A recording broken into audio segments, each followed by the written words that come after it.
Welcome back to Not for Sunday Mornings, a podcast where we take Sunday sermons, stretch it out, and try not to get canceled. I'm Steve, here with Chris, who this week took the world's most child-friendly mass extinction event and made it about grace. Yes. So, if you are here for jokes about animals, boats, and ancient weather systems, you are in the right place. Let's get into it. Good job on Sunday. Appreciate it. Was it fun? Oh, yeah, it's always fun. Yeah.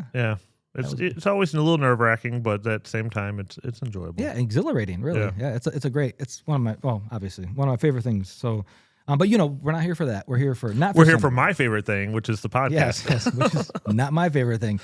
But last week I introduced to you a couple potential theme songs. I've been working hard trying to come up with a theme song for our show. Well, I had someone come up and say we needed to keep trying. Yeah, I heard that too. It was very hurtful, but that's okay. That's all right. I'll take it. I took that advice and I went back to the lab and I created a couple more for you. Okay. So I want you to listen to these. They're not very long, and you can just tell me if one of these scratches your itch. Okay. Here's the first one. Yo!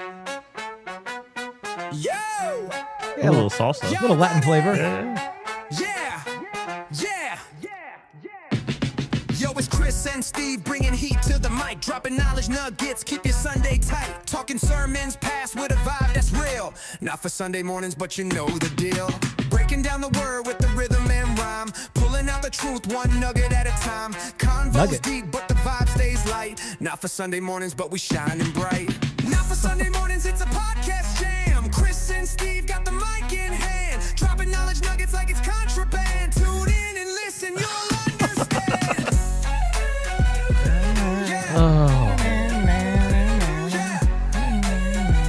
Not bad. That's a good one, right? Pretty good. Yeah. And knowledge nuggets in there twice. Yeah. Here's a little more chill version. It's got that twangy country again. Yeah, back on the farm, Yeah. It's Chris and Steve with a cup in hand, Energy drink. I don't have mine. digging deep where the truths expand. Not your Sunday script, no soup, no tie, knowledge nuggets served. Like warm apple We're pie. flying high. Oh, man. Not for Sunday morning, it's the real talk zone, where the unspoken truths finally find a home. Laughs and lessons, let the wisdom flow. Grab your coffee, let's start the show. Oh, nice. Like that? I do. Reminds me of my childhood growing up. Really? Out in the middle of the country, yeah. Country was big when I was growing up. It was big. It got smaller now? I don't know. It's different. What are you what? Yeah. Okay. It's a different conversation for a different time. Not for Sunday mornings. Not for Sunday mornings. So we like to begin with the things that the other person liked about the sermon. We do. Before we do, though, my daughter made a prop for us. Okay. What do we got here? A knowledge nugget box. That is awesome. And she spelled nuggets. With the K-N. Knuggets. Knuggets. The knowledge Knuggets. I love them. No, I do. And it says not for Sunday morning on the bottom. Wow. My daughter's old enough that this is not like a 5-year-old's project. Like she made she this put some entirely. work. She did. And then she put this inside. I'll let you open this up. Okay. What does it say here? It says Fire Chris. No. Yeah, that's right. No, she drew our logo. Not for Sunday mornings. Look at There you that. go. That's All the nice. people watching online, you can see that there. And you can see the little box. Now that looks like a McDonald's box. You took that from McDonald's, or what? No, she made this. Like she used cardstock and cut it out. Yeah. Wow. So she put it together. She gonna expense us for that, or Probably. That's awesome. Yeah, that's all right. Just like your songwriting. Yeah. So we like to begin with the things that the other person liked from the sermon, and then go into some questions. So what'd you like? So we'll skip that part and go to the next part. That's okay, because I didn't like anything either. I like this role. No, I like the 3 things that stood out, and we're going to talk about a lot more. But I like the one line where you said, "Before the ink of Genesis is even dried, that this would happen." I thought that so much happened. You said before Genesis 6. There's like all this stuff that happens, and it's just like bang, bang, bang, bang, bang. I think that was a really clever line. I like that you said the story doesn't end with the flood, which I thought was neat, because we often think of the flood, and it's like, but it's so much more than that. Right. And then the bow angle of the rainbow being upside down bow. I thought that was a neat little play on words, and it was neat. It was neat. So yeah. No, that was kind of interesting. That came up in a couple commentaries I was reading, and it was intriguing when I read it. Yeah. So I got some questions for you, though. All right, what do you got? I Hit me figured up. this would kind of guide our conversation a little bit Sure, today. yeah. So why did you pick the story where literally everyone dies? Was Jonah not depressing enough? Actually, I love the story of Jonah. Of course you do.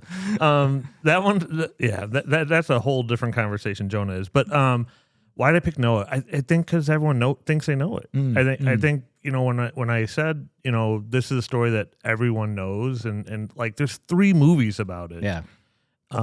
It's well known enough that Hollywood's willing to put time and money into making film about it, and so, but then when you really dig in, like there's stuff, and this I guess kind of gets into what got left out as well, because there's details that people are like, I swear that's in the Bible, and it's not. Like people mocking and laughing Noah, like not even in the Bible at all. Wow.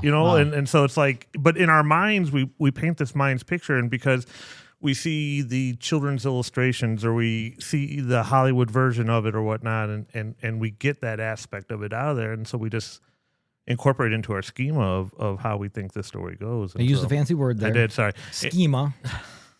They're just making words up here. That's right. What is schema? So the idea, like what it is that makes up what we think, and so those ideas that Like my schema would be McDonald's is the best food ever. well, no, it like fuels the way we see the world and see McDonald's different is things. the best Okay, then you and my son will get along so swimmingly, because every single time, what do you want to eat? McDonald's? Yeah. Nope. Let's Sorry. go. No. Man. Sorry. Okay, so yeah, I think because it's interesting when you really dive into it, it's a story we think we know and we just don't. Yeah. Now, I need you to explain those Hebrew words again, because whenever I sigh, it's usually because somebody parked too close to me at Target. So what does it mean he sighed? Okay, so And people should know we don't go over these questions ahead of time. We so don't, I am no. putting you on the spot. and We probably should go over them. I'm gonna have to switch back to my sermon because I had a different document pulled up on that I one. don't remember the words I used. I do, but there was a lot of them this time. It was and just so- the two you used. Well, there was 3 really, Okay. yeah. But where did we talk about that one? Dead air. Oh, is we always actually great. had 4. Yeah, dead air is always great. Oh, Naham. Yeah. So the word Naham, it means to sigh, like, but there's that idea of regret that's embedded in there as well. Like it's an emotional feeling of how things are, and not, when we look at God and we think about it, I don't like that they use the word regret. I get why they have to put a word in there, right? Yeah. And so that word regret, God doesn't regret necessarily that he made man. Like he remember that at the end of creation, he said everything was good until he made man, and he said it was very good, right? And so there's not a regret in that aspect of like, I wish I had never done this ever before. Because if he really truly felt that way, he wouldn't even have saved Noah, right? And so it's this idea that things are just messed up, and I got to fix it. Like I'm not trying to put limits on God. 'Cause that's it's tough to talk about some of these things and without it sounding like there's limits, right? Yeah. So I think God is omnipotent, knows everything, right? So it's not this is a surprise to him. Doesn't mean he's not disappointed. Like you're a parent, I'm a parent, right? Yeah. There are times that we've told our kid, don't do something. They go and do it. We're not surprised that they went and did it. Yeah. Doesn't mean that we're not disappointed in Yeah. the situation. I usually flood their room when that happens. So With what? Sound? Just water? burn it to the ground. Okay. All right. I mean, Yeah. you must admit that's a pretty extreme reaction. Well, it is, but it's not in the same vein. So again, remember when I said that we're looking at the story through the eyes of the Israelites, right? But why would we look at because this story happened well before the Israelites? It did, but this is a story that's being that is part of their cultural history. Okay. Okay, so Moses is the one who most people claim wrote the Torah. The Torah, for people who don't know, is the first 5 books of the Bible, right? So Genesis being one of those books.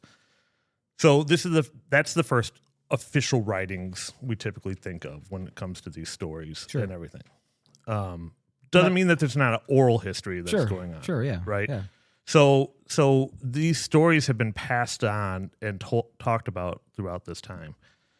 And then you have the culture of the region that's going on, right? So you have like the Arcadian, I think it's the Arcadians. I can't remember the culture. Anyway, so you have all these different early Babylonians, all these kinds of things that are going on in that area. And they have their histories and their oral cultures and oral traditions. And this is an interesting story because it takes place before Judaism is ever established, right? Sure. So Abram is the guy who kind of is the father of Israel, father of Judaism. You know, Moses, however you want to toss those in. They're both high-ranking figures in that. And so you have, when you read the Noah story, it's interesting because you see, like, we didn't talk about this, but the animals that go on. Right. There's clean and unclean. Well, there was no such thing as clean and unclean because that's a Jewish rule, right? So if this is happening long before Judaism exists, how does Noah know what's clean and not clean? Yeah. You know? Yeah. So there's these cultural things that are kind of embedded into these stories. And so if you look at what other cultures, when they believe in polytheism and they have all these other different gods, this is a very, like, rational reaction compared to what other gods are doing, right? They bring the hammer. You're right. So I don't know if we want to hit this right now, but there's a comparison that we can go to between this story and another common flood story called the Epic of Gilgamesh. Yeah, so that's let's dig. I mean, let's go there because that's the whole thing. Is this story? So I use this story as an example for all of our college kids that I'm afraid they will turn away from the faith because they will go to college and they will hear the many other flood narratives that exist. Some we could argue before the Noah story, and so they will say, "Look, at the Bible just copied another story and made it its own." And so, how do you defend against that? How do you stand by that? What the heck is Gilgamesh? All that, and the others. I mean, if you want to go into others, we could just focus on Gilgamesh if you want. But, yeah. So, and why wasn't that in Sunday morning sermon? A lot of questions there. For a lot of reasons. There's a few other things I left out because, again, remember the statement that I made. There are so many people that hang their faith on this story. Yeah. For whatever reason, and it boggles my mind that this story that has nothing to do. I mean, all stories have to do with Jesus. All stories have to do with God in some level, but this is not a faith story in that regard. This is, however you want to look at this, again, this is written to ancient Israelites, and it's passed down from an oral tradition to those ancient Israelites. And I think a lot of times that we take the Bible, and for whatever reason, we take that first book of the Bible, Genesis, and we turn that into the scientific explanation for everything. Sure. And it never was intended for that. It was intended to tell a story, to explain who God was and what God has done. But it was never. I mean, these people weren't scientists; they weren't doing science at all. And so when we take these and we try to, again, take these modern questions, take these modern viewpoints, and tie it to something that's so ancient, it doesn't do it justice, and it makes us draw out the wrong conclusion of that. So going back to the idea of Gilgamesh, so the Epic of Gilgamesh, it's actually a really long story, right? The flood narrative of the Epic of Gilgamesh is very, very short portion of it. But the Epic of Gilgamesh is about 2,000 years old-ish, written 4,000 years old. It's been written in around 2000 BC. So the idea is that there's a great parallel between these. Like you said, like we don't want to send our college students off thinking the flood narrative from the Bible is the only story that there is. Or he copied this story. Or that, they copied this story. So the basic idea is that you have a guy, his name is like Antipishtim or something like that, and he's warned by a god named Ea, who is just one of many gods in Babylonian culture. And so he's told to build a really big boat, and he's told to put animals on it. He's told to put his family on it. There you go. And he's told that he will survive the flood if he does this. There you go. I've heard this story before. You have. Some people have not. Yeah. This boat lands on a mountain, Adaptation puts out a bird to see if the water's gone down. Okay, here we go. And then he offers a sacrifice to please the gods. There you go. Okay. So like you said, it really does sound familiar, right? So there are people who think this is definitely a borrowed story. Sure. Right. There's people, scholars that are like, these stories are very close. The Bible took this because this one was written before the book of Genesis was written. So we're borrowing it. Right. But the reason for the flood in Gilgamesh is different than the reason for the flood in Genesis. Okay. So what's ending up happening in the Epic of Gilgamesh is that the gods are just like, there's too many people. Right. It's not even like they're bad. It's not anything. They're just like, there's too many people. And so out of pettiness, we're just going to wipe the planet clean. Sure. Okay. Whereas when we look at the Genesis narrative, we're looking at a God who's acting out of justice, right? He's acting out of grief. He's just not doing this to do it. He's doing it because there's a reasoning behind it. And really, like, if you go into Gilgamesh, the gods are really just mad because the people are too noisy. And so it's a really petty reason for doing it. But well, I mean, maybe he had good ears. more than one guy. Like, yeah, they're all like, so Ea is like trying to like, the god Ea is trying to undermine the other gods by saving. There's a whole story going on that. Okay. The other possibility is that this is a remembered event. Right. And so there's parallels that these stories are being told in the best way that each culture can tell it. Sure. Because there was a flood. And so this flood is a common event that happens amongst these cultures in the Mesopotamian area. And so they're just different interpretations. So they're taking a story. The event happened. Here's our angle on it. Here's our angle on it. Here's our angle on it. Yeah. So did it happen? So did it happen? So that is a huge, huge question.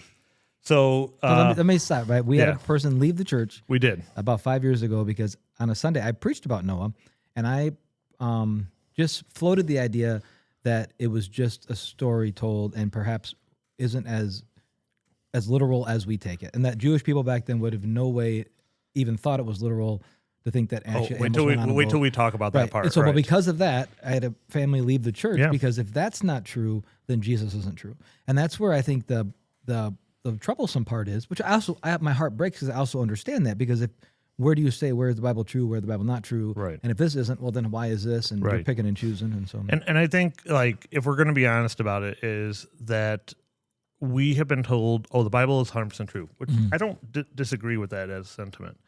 But we're not told what the Bible is, right? The Bible is a collection of different types of writing, right? There's poetic writing in there. And we recognize some of the poetic writing, right? If we go into the book of Psalms, we recognize Psalms to be a poetic, writing. But we don't recognize Genesis 1 and 2 to be poetic writing. Right. Even though it's a Mesopotamian poem. It is. It really is. And if you look, I don't read Hebrew. Right. I don't read ancient languages of any type. When I use an ancient word, it's because I have found that word to be used in multiple sources. And what I'm trying to do is understand what that verse is saying. And so I go to where are we translating that from?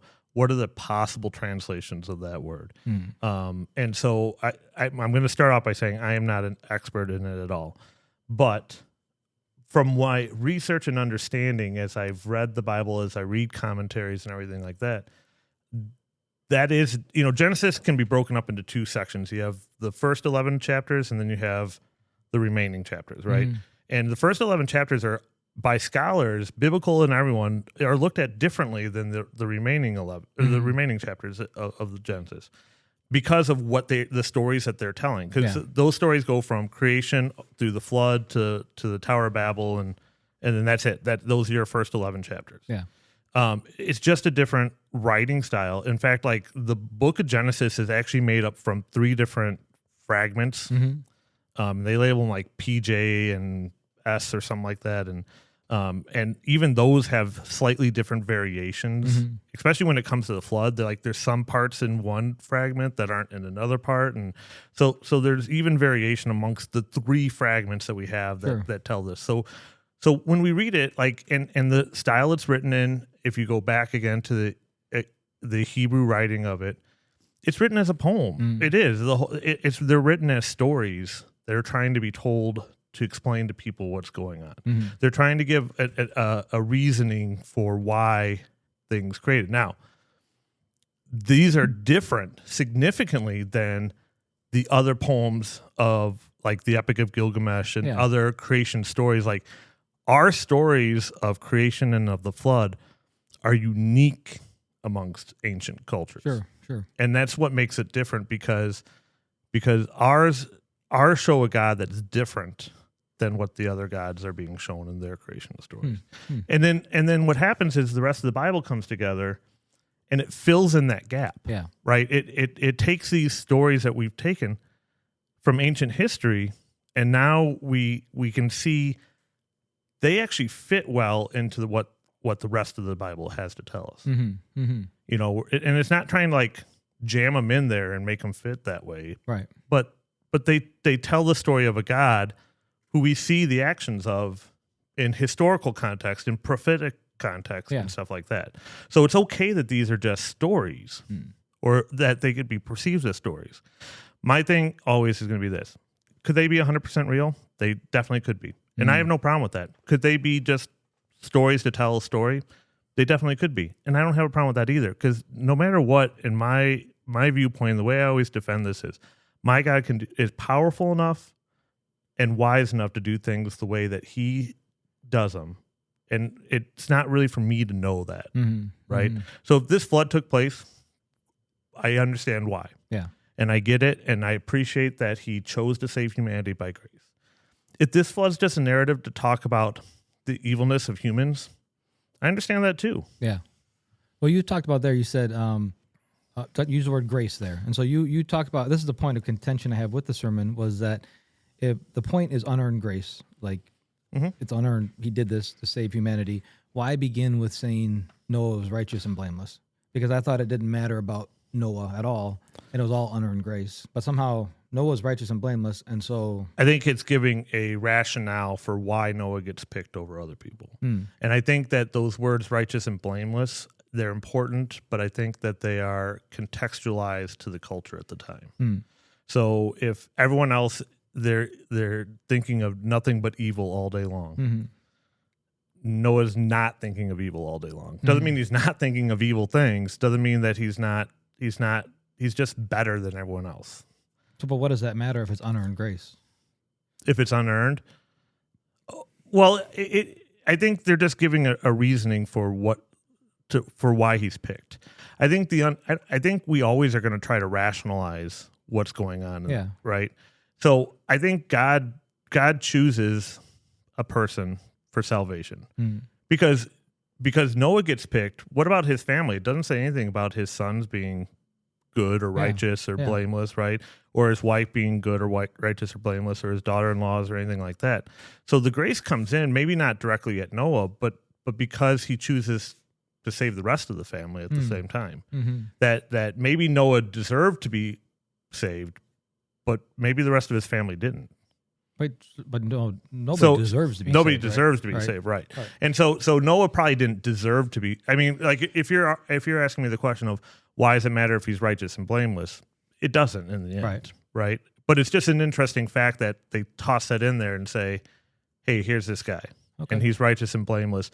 And it's interesting because nobody else is called righteous and blameless in all of the rest of the Bible. You have people that are called blameless. You have people that are called righteous, but you never see those two words ever put together. So it just is kind of and again, we're trying to derive this from three scraps of stories, right?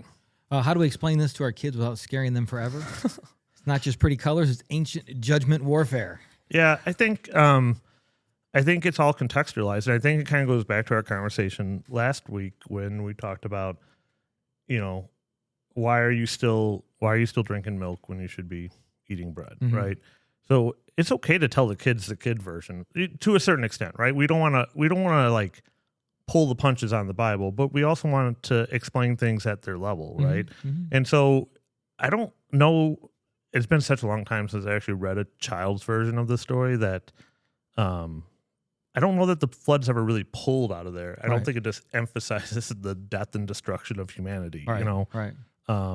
I think it tries to put that colorful, happy spin on it because they're kids, right? And we want them to see that colorful and happy spin. Yeah. I just remember that when growing up and listening to the Noah story, like if you ask me why do we learn about Noah? Because we want to learn about obedience, and it's not just not a story about obedience, right? It's a story about God's judgment and why that judgment has to happen. And so I think we can still tell the story to the kids. I think we could still we still sing the song. Like it was hard not to put the song into the sermons. What song is that? The Lord said to Noah, you know. Oh, build me an arky. Yeah, go. Yeah, I know. Oh, I know. Lordy. I know. Oh gosh. But that's what we do with this story, right? Like, yeah, build me an arky. yeah. Okay. So the rainbow is The rainbow is a rainbow. It really is a rainbow, but it's a symbol. Actually a weapon. It's a symbol of the bow of the and that's not even just a Israelite Judaism thing. In fact, I think it is at the end of it's in another story. I don't remember if it's in Gilgamesh or not, but there's a discussion of a bow being hung. Set down. Yeah. Yeah. And so it's again, we're looking at a story from the culture from the time, and so we see that in there.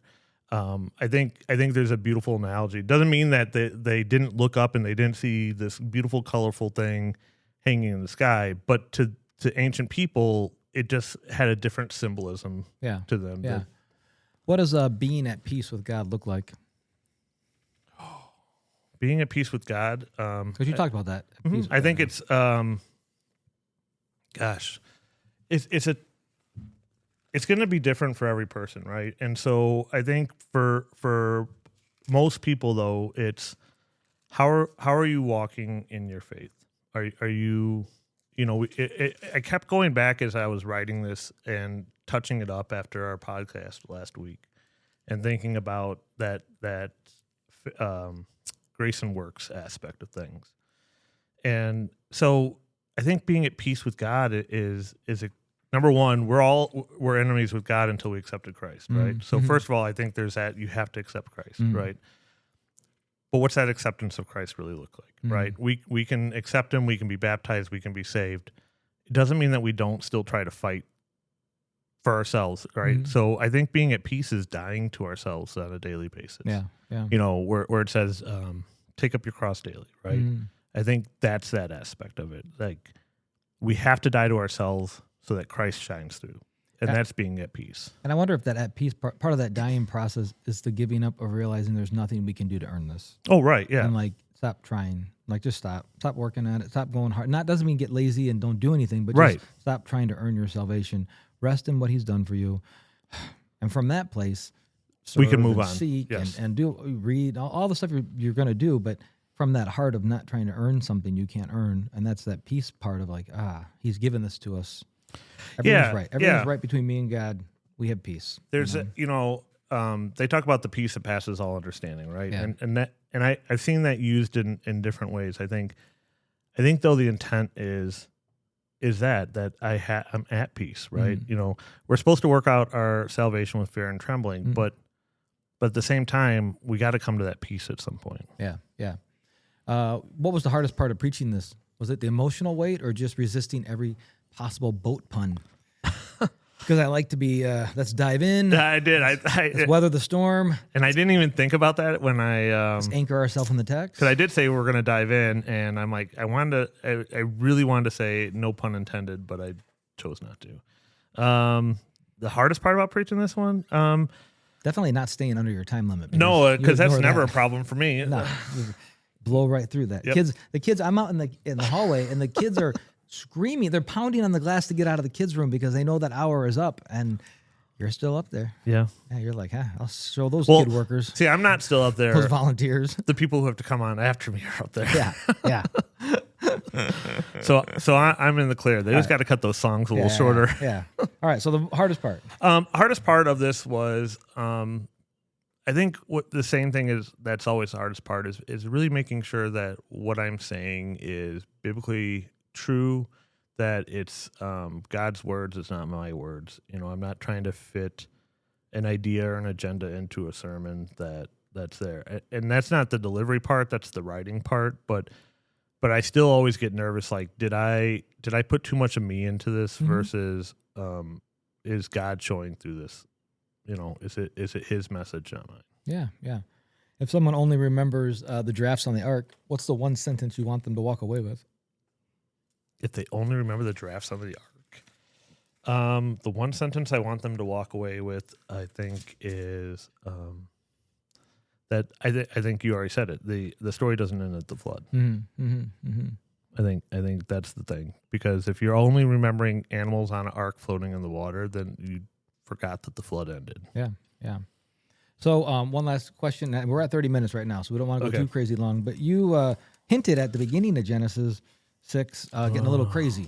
So I don't know if we want to dig into that or not. I actually put some notes down on that one. So I'll read it here. Okay, go ahead. And it says, this is Genesis 6, starting in verse 1. When man began to multiply on the face of the earth, and daughters were born to them, the sons of God saw that the daughters of man were attractive, and they took them as their wives as they chose.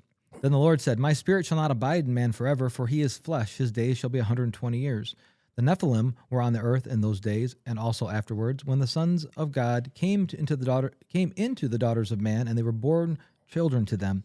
These were the mighty men who are of old, the men of renown. The Lord saw the wickedness of man was great on earth, and every intention of the thoughts of his heart was only evil continually. And the Lord regretted that he had made man on earth, and grieved to his heart. And that's when we get into the story. That's where we get into the story. So yeah, we got some angels having sex with ladies and Nephilim, and maybe, possibly, yeah. So sure sounds like Noah the movie. It does. So actually, there's a nice, beautiful connection here. So let's hit the Noah movie with Russell Crowe and what's her name, Emma Watson. Emma Watson, right? I don't know how many people, when I put that picture up that were in my booth, were like, I didn't know Emma Watson was in that. Yeah. Isn't she in Harry Potter? She is Hermione. Yeah. Ah, yeah. I didn't know that. That's all right. That's not part of the sermon. No, so I don't watch those devil movies. Just watch other devil movies. No, I don't watch any devil movies. Come on, get back to Nephilim. All right. So story of Noah. So a lot of people when Noah with Russell Crowe came out, it got panned horribly. Like it was raked across the goal. Like you read Christianity today, like anyone who watched it that was a Christian was like, this is awful. It's not the story. Right? It was never meant to be that story. It is not meant to be the biblical telling, the Genesis telling of the story. That's part of it, but where it actually comes from is from a Jewish text called the Midrash. And so we talked about the Torah. The Torah is the first 5 books. The Midrash is kind of like the commentary. So if you own like a study Bible, it's kind of like the notes in the bottom of the study Bible. And so it's based on rabbinical tradition, oral history, all that kind of stuff. So all the there is one part that's kind of made up, but all the craziness you see in there comes right out of the Midrash, and it ties in to those first 4 verses, right, that lead into the story.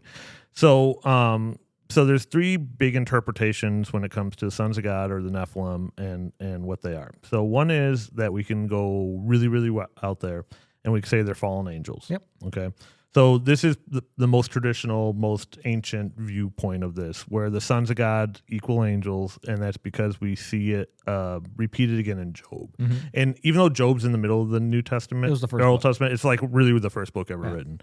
And so the idea is that they took human wives, which is this unholy union between man and not man, or however you want to describe them, spiritual beings.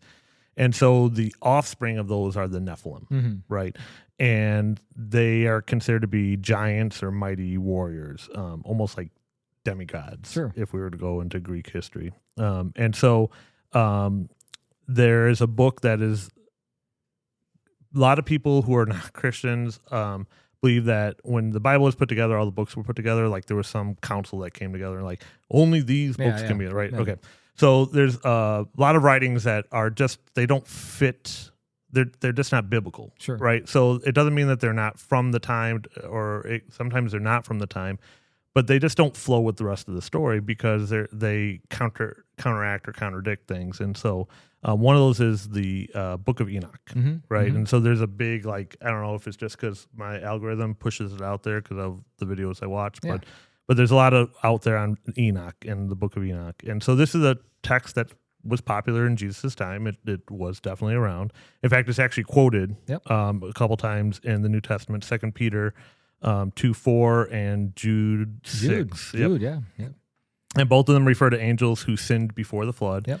And so it's believed that, and these are quotes from Enoch, and so these are things that are echoed in the Midrash. And so the idea is that this is possibly one of the outcomes, right? Sure. Okay. The more modern or conservative view is going to be that the sons of God are actually descendants of Seth. Mm-hmm. Okay. So this is the godly line, right? Because Sure. remember, we have two genealogies that precede this set. And then you have the daughters of men are the descendants of Cain. Mm-hmm.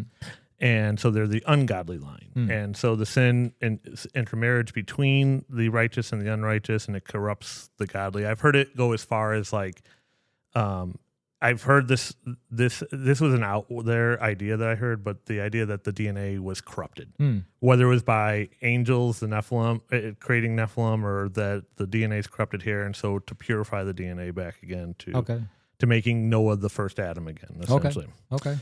And so there's that. Okay. The other idea is this is ancient Near East context.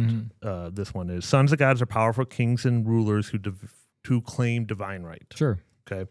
And then they took wives. So this was an abuse of power, like harems or forced marriage. Yeah. And so the Nephilim were a warrior class of nobility. And they were famous for their power and their violence. And so it's just an idea that kind of, I guess, more modernized or makes it more palatable of a story. Why isn't that in the kid's story? I don't think that's in most stories unless you watch the Noah movie. And then in the Noah movie, they're like giant rock creatures. Rock people. Yeah. And so the idea in the movie, they call them the Watchers. And they're the fallen angels. Yeah. Right. And then and so they're the ones in the Midrash, they actually help build the ark. Yeah, they want to get back. Yeah. Yeah. And so their idea is that they're going to build it, but they took human wives, they taught forbidden knowledge, and the Nephilims are these creatures. In fact, it's kind of interesting because you talked Joshua last week, right? Yep. And there's a commentary about when the spies first go in, right? And so the idea that these Nephilim potentially still existed at that time. Yeah. I even heard arguments, though I think I don't agree with it, that Goliath and the Philistines were descendants of the Nephilim, and which is why it's so big. I think that's more of a misinterpretation of his height, but Okay. yeah. So Well, that was that's something. yeah. So yeah. The other thing I want to say about the movie, the one part that's like not in the Midrash that's kind of made up is there's a character named Tubal-Cain, who's a real biblical character. Yeah, He's in the descendant line of Cain, and he's famous in the Bible because he was a metal worker. Sure. And so they put him into the movie to kind of, he's like stows away on the boat. Yeah, he sneaks in, right? Yeah. So did you watch this recently? I did watch it. I watched it. When Not did recently. you watch it? Oh, I've seen know, it. It's been a long yesterday? time, but Last night. in preparation for this, because I'm like, you know better details of this movie than I Yeah. thought you should have. No, I honestly think it's a decent movie, but I mean, not for just as a story. It's a decent story, you know. Yeah. No, it was a fun story, and when you know it's actually not supposed to be the biblical, and that's the thing, it kind of was a bait and switch. I feel like Yeah. is people felt like it was going to be biblical. I mean, so is The Chosen, but anyways. Oh, I'm in trouble now. Look, I just got canceled. I'm kidding. Okay, so All right. Yeah, what do you got? We have to finish up here because we're already at 38. Do you got anything? Do you have anything else that didn't make? Or we kind of ran through it all, right? We did, yeah. I mean, I think the only other one that I was prepped for was all these news stories about the ark's been found. Oh yeah. I see the arcs everywhere. Yeah. Maybe. Right? Yeah, maybe. That's the best answer that anyone can give. They've been saying that. I mean, I'm 45 and I've probably heard the ark's been found 5 or 6 times in my life already. And Yeah. Don't they have a big museum, the Ark Museum or something like that? they do. I also won't left talk about that. that. I also We won't left talk that one about out. Okay, hey, we have to get to my favorite segment, the Melchizedek, Mickey High segment. And, Melchizedek. yeah, that one. And I created a new song for you All right. because I thought it would be good to kind of. Nobody really liked the first couple, so this one I think you're going to dig this one. Here it goes. Okay.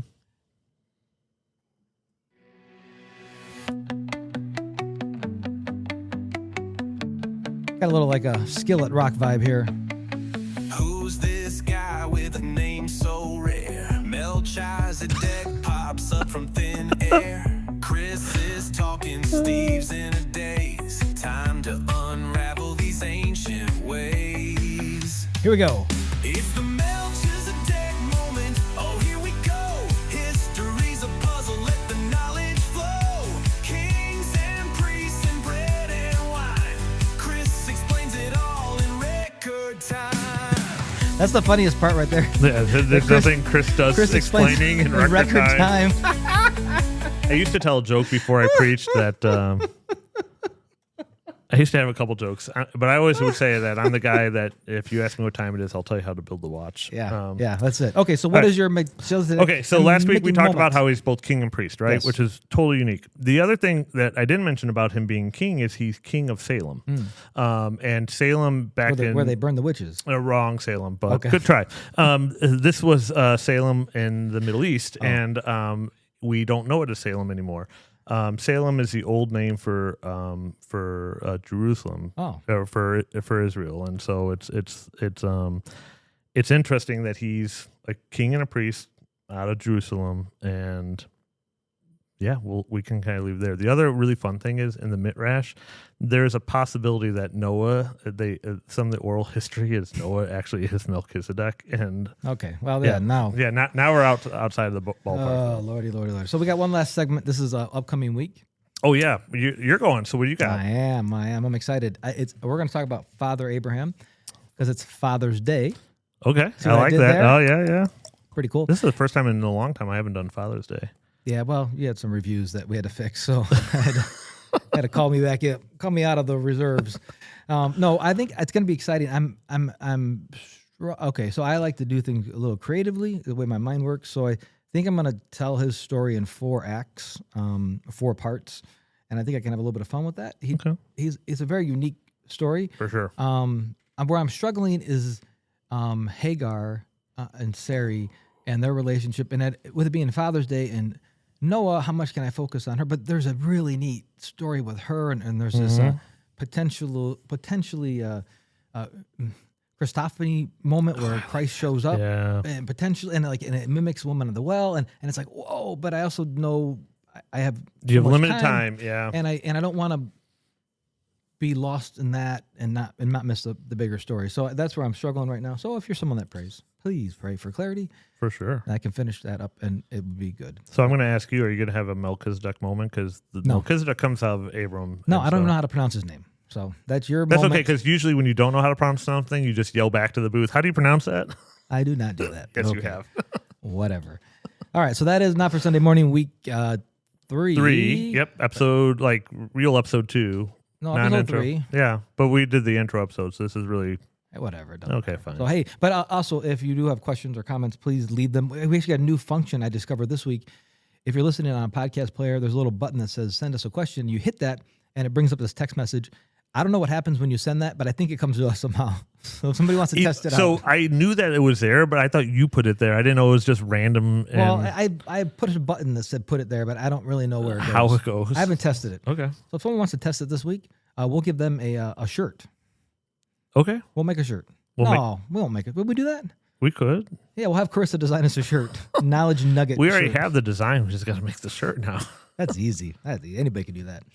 Okay, so we're excited you guys hung out with us. Appreciate it. Like We're having a blast. we are. Hope you guys are able to listen and have fun while you are and learn a little bit. But thanks for listening. Thanks for listening. See you next week. See ya. Let's go. Oh, this is the last week one. Ancient scrolls, a name appears so sleek. Melchizedek.